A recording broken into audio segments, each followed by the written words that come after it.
Dhurandhar the revenge, ദുരന്തറിന്റെ second part കണ്ടിറങ്ങിയിരിക്കുകയാണ്. പടം 4 മണിക്കൂർ, അതും ഇത്ര നമ്മളെ എക്സൈറ്റഡ് ആയിട്ട് ഇരുത്തണം എന്ന് പറഞ്ഞാൽ അതിൻ്റെ മ്യൂസിക്, അതിൻ്റെ സിനിമാറ്റോഗ്രാഫി, അതിൻ്റെ എഡിറ്റ്സ്, അതിൻ്റെ നറേഷൻ, അതിൻ്റെ സ്ക്രീൻ പ്ലേ, മാൻ അൾട്ടിമേറ്റ് അല്ലേ, അൾട്ടിമേറ്റ്, ഭയങ്കര അടിപൊളിയായിട്ട്. പ്രതിഭയാണ്, പ്രതിഭാസമാണ്. കുറ്റം പറയാൻ വിമർശകർക്കൊന്നും കിട്ടുന്നില്ല. അതിലെ അഭിനേതാക്കളുടെ പ്രകടനം മോശമാണെന്നോ അല്ലെങ്കിൽ ലാഗടിക്കുന്നെന്നോ മേക്കിംഗ് കൊള്ളില്ലെന്നോ മ്യൂസിക് കൊള്ളില്ലെന്നോ BGM കൊള്ളില്ലെന്നോ ഇങ്ങനെയൊന്നും പറയാൻ അവർക്ക് യാതൊന്നും കിട്ടുന്നില്ല. പ്രത്യേകിച്ചും സുഡാപ്പികൾക്കും ചില സോക്കോൾഡ് കമ്മികൾക്കും. അവരിതിനെ ഒരു പ്രോപ്പഗണ്ട സിനിമയായിട്ടാണ് ഇപ്പോൾ പ്രചരിപ്പിച്ചുകൊണ്ടിരിക്കുന്നത്.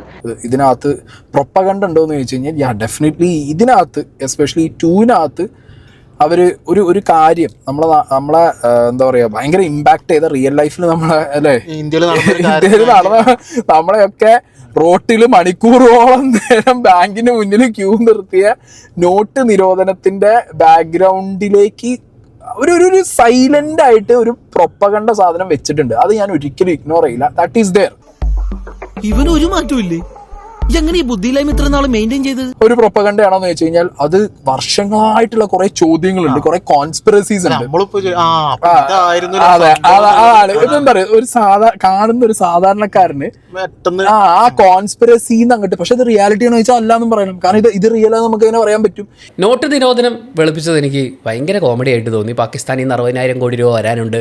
ആ കോടികൾ നമ്മുടെ ഇന്ത്യൻ എക്കണോമിയിൽ വന്ന് ഇന്ത്യൻ എക്കണോമി തകരാതിരിക്കാൻ വേണ്ടിയിട്ടാണ് നമ്മളിവിടെ നോട്ട് നിരോധിച്ചത് എന്നൊക്കെ പറയുന്ന വൻ പരിപാടിയൊക്കെ ആയിരുന്നു. ഈ സിനിമയിൽ ആ നോട്ട് നിരോധനത്തിന്റെ സാധനത്തിലേക്ക് ഇവർ കൊണ്ടുവന്ന് വെച്ചത് അതൊരു പ്യുവർ പ്രൊപ്പഗണ്ടയാണ്. നമ്മൾ കണ്ടിട്ടില്ല, കാണാത്തത് ഉണ്ട് എന്ന് നമ്മൾ വിശ്വസിക്കൂല. ദുബായ് കണ്ടിട്ടുണ്ടോ? ഇല്ല. അപ്പൊ ദുബായ് ഇല്ലേ?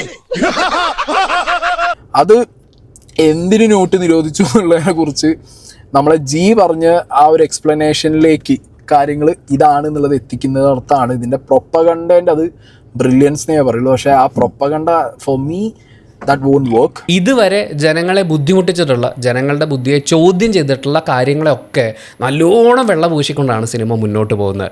ആ രംഗങ്ങളൊക്കെ കാണുന്ന സമയത്ത് ശരിക്കും തലച്ചോറ് പണയം വെച്ചിട്ടില്ലാത്ത ഒരാളാണ് നിങ്ങളെങ്കിൽ നിങ്ങൾക്ക് അതിലെ ആ ഒരു പ്രൊപ്പഗണ്ട സ്വഭാവം കുറച്ചും കൂടി മനസ്സിലാവും. ഇത് BJPയെ മോദിയെ പുകഴ്ത്താൻ വേണ്ടിയിട്ടുള്ള ഇല്ലാത്ത കെട്ട് കഥകളാണ് ഈ സിനിമയിൽ കാണിക്കുന്നത് എന്ന തരത്തിലാണ് പറയുന്നത്. ഒരുപക്ഷെ ഇത്തരം ചില വാദങ്ങളും പോസ്റ്റുകളും ഇതിനകം നിങ്ങൾ കണ്ടു കാണും.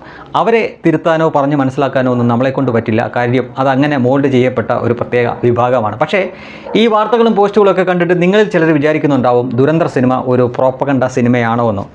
നിങ്ങളെ പറഞ്ഞ് മനസ്സിലാക്കാൻ ഒരുപക്ഷെ എനിക്ക് പറ്റിയേക്കും, ഏതാനും ഉദാഹരണങ്ങൾ കൊണ്ട് മാത്രം. നിങ്ങൾ പറയുന്ന കാര്യങ്ങൾ ഞങ്ങൾക്ക് കൂടി ബോധ്യം വരണം. ഒരു പഴയ കാര്യം, ഒരു ചെറിയ ഫ്ലാഷ് ബാക്ക്, കുറെ കൊല്ലം പിന്നിലേക്ക്. VS അച്യുതാനന്ദൻ്റെ കാലത്ത് കൊച്ചിയിൽ 2 കണ്ടെയ്നർ നിറയെ കള്ളനോട്ട് വന്നതായിട്ടുള്ളൊരു വാർത്ത നിങ്ങൾ എപ്പോഴെങ്കിലും കേട്ടിരുന്നോ? ഏതെങ്കിലും പത്രത്തിലെങ്കിലും കണ്ടിരുന്നോ? പത്രത്തിൽ വായിച്ചത് ഓർമ്മയില്ല. ഞാൻ ഇന്നത്തെ പത്രം വായിച്ചിട്ട് 5-6 ദിവസമായി. നമ്മുടെ മഹാനഗരമായ മുംബൈയിൽ ഭീകരവാദികൾ വന്ന് കൂട്ടക്കുരുതി നടത്തിയിരുന്ന കാര്യം നിങ്ങൾ ഓർക്കുന്നുണ്ടോ? 100 കണക്കിന് ആളുകളെ അവർ കൊന്നിട്ട് പോയി. അതിൽ ജീവനോടെ പിടികൂടിയ ഒരാളെ നമ്മളിവിടെ തൂക്കിക്കൊല്ലുകയും ചെയ്തു. അതിനു മുമ്പ് നമ്മുടെ പാർലമെൻറ്റും ആക്രമിക്കപ്പെട്ടിരുന്നു. അതിനു മുമ്പ് നമ്മുടെ വിമാനം തട്ടിക്കൊണ്ടുപോയി കാണ്ടഹാറെ കൊണ്ടിറക്കി വിലപേശി രാജ്യത്തെ നാണം കെടുത്തുകയുണ്ടായി. ഓർമ്മയില്ല, ഓർമ്മശക്തി കുറയും, പ്രായമായവരെയല്ലേ. വലിയ ചന്ദനാദി എന്ന ബെസ്റ്റാ, ഓർമ്മശക്തി കൂടും, നല്ല ഉന്മേഷവും കിട്ടും. നമ്മുടെ ഒരു സംസ്ഥാനമായ ഉത്തർപ്രദേശ് ഗുണ്ടകളുടെ ആവാസ വ്യവസ്ഥയിൽ തന്നെ മുന്നോട്ട് പോയിരുന്ന ഒരു സംസ്ഥാനമായിരുന്നു. അവിടെ അക്ഷരാർത്ഥത്തിൽ ജംഗിൾ രാജായിരുന്നു എന്ന കാര്യം നിങ്ങൾ മറന്നിട്ടില്ലല്ലോ, ഇല്ലേ? അങ്ങനെ തന്നെ ആയിരുന്നല്ലോ ഒരു കാലത്ത് ഉത്തർപ്രദേശ്. അതിൽ നിങ്ങൾക്ക് 2 പക്ഷമില്ലല്ലോ. 2016 നവംബർ 8 പ്രധാനമന്ത്രി നോട്ട് നിരോധനം നടത്തിയപ്പോൾ അന്നേ ദിവസം മുതൽ ഇവിടെ കാറിക്കൂവി കരയുന്ന ഒരു കൂട്ടരെ നിങ്ങൾ ഓർക്കുന്നുണ്ടോ? അതിനുശേഷം എങ്ങനെയാണ് ഇവിടുത്തെ റിയൽ എസ്റ്റേറ്റുകളുടെയൊക്കെ കൂമ്പൊടിഞ്ഞു പോയത്? ഇവിടുത്തെ സ്ഥലവില കുത്തനെ താഴോട്ട് പോകാൻ തുടങ്ങിയത് എങ്ങനെയാണ്? അതിനുശേഷം യഥാർത്ഥത്തിൽ പറയുകയാണെങ്കിൽ നോട്ട് നിരോധനം കൊണ്ട് നമ്മുടെ രാജ്യം തകർന്നു പോകും എന്നാണ് ഇവർ വാദിച്ചുകൊണ്ടിരുന്നത്. പക്ഷേ യഥാർത്ഥത്തിൽ തകർന്നത് പാകിസ്ഥാനാണ്. ആ തകർച്ചയിൽ നിന്ന് ഇന്നും പാകിസ്ഥാൻ ഉയർത്തെഴുന്നേറ്റിട്ടില്ല. ആരോട് ഇതിങ്ങനെ എത്ര വട്ടം പറഞ്ഞു? പിന്നെയും വർഷങ്ങൾക്ക് ശേഷം കേരളത്തിലടക്കം കൊലവിളി നടത്തിയ PFI എന്ന തീവ്രവാദ പ്രസ്ഥാനത്തെ, അതിലെ നേതാക്കളെ അടക്കം അറസ്റ്റ് ചെയ്യുകയും ആ സംഘടന തന്നെ നിരോധിച്ചതും നിങ്ങൾ ഇപ്പോഴും വാർത്തകളിലൂടെ കേട്ടതും കണ്ടതും ഓർക്കുന്നുണ്ടോ? ഞാൻ ഇപ്പോൾ പറഞ്ഞ ഈ യഥാർത്ഥത്തിൽ നടന്ന സംഭവങ്ങളെല്ലാം, ഇതിനെല്ലാം ഉത്തരം അതെ, യേസ് എന്നാണെങ്കിൽ ദുരന്തർ ഒരു പ്രോപ്പഗണ്ട സിനിമയല്ല.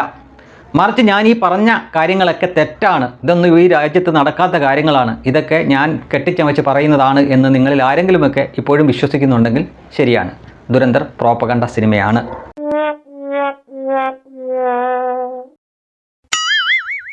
ഇനി പ്രോപ്പഗണ്ട സിനിമയാണ് എന്ന് പറയുന്നവരോട് പോലും എന്താണ് ഇതിലെ പ്രോപ്പഗണ്ട എന്ന് ചോദിക്കുമ്പോൾ അവർക്കൊന്നും പറയാനില്ല. അവരിൽ ചിലർ പറയുന്നത് നരേന്ദ്രമോദി നോട്ട് നിരോധിക്കുന്നത് ടി വിയിൽ കണ്ടുകൊണ്ട് പാകിസ്ഥാനിലെ ഈ കള്ളനോട്ടടിക്കാരും മറ്റുമൊക്കെ അലർന്നും കൂന്നുമൊക്കെ പ്രോപ്പഗണ്ടയാണ് എന്നാണ് പറയുന്നത്. അല്ല, അതിലെ കാണിക്കുന്നൊരു കഥാപാത്രം യഥാർത്ഥത്തിലുള്ള ഒരു കഥാപാത്രത്തെ, യഥാർത്ഥത്തിൽ ജീവിച്ചിരുന്ന കള്ളനോട്ടടിക്കാരൻ്റെ അതേ രൂപത്തിലുള്ള വ്യക്തിയെയാണ് സിനിമയിലും കാണിക്കുന്നത്. ഇനി ഇവർക്ക് അത്ര തമാശയല്ലാത്തൊരു കാര്യം കൂടെ പറയാം. ഇവിടെ നോട്ട് നിരോധിച്ചു ദിവസങ്ങൾക്കുള്ളിൽ അയാൾ അവിടെ ദുരൂഹ സാഹചര്യത്തിൽ കൊല്ലപ്പെടുകയുണ്ടായി. പിന്നീട് ആ ടീമിൽ തന്നെയുള്ള മറ്റൊരാളാണ് നേപ്പാൾ വഴി ഉത്തർപ്രദേശിലേക്ക് കടക്കുകയും അവിടെ നിന്ന് കേരളത്തിൽ വന്ന് 12 വർഷത്തോളം ഒളിവിൽ കഴിഞ്ഞ് ഈ കഴിഞ്ഞിടയ്ക്ക്, അധിക ദിവസമായില്ല, ഈ കഴിഞ്ഞിടയ്ക്ക് ബീഹാറിൽ പോയപ്പോൾ അവിടെ വെച്ച് അറസ്റ്റ് ചെയ്യപ്പെടുകയും ചെയ്തു. പിന്നെ യു പിയിലെ കൊടും ക്രിമിനലും ഗുണ്ടയും കൊലപാതകയൊക്കെയായ ഒരു ഗുണ്ട തലവനുണ്ടായിരുന്നു, ആദിഫ് അഹമ്മദും അയാളുടെ മകനും അയാളുടെ സഹോദരനുമൊക്കെ.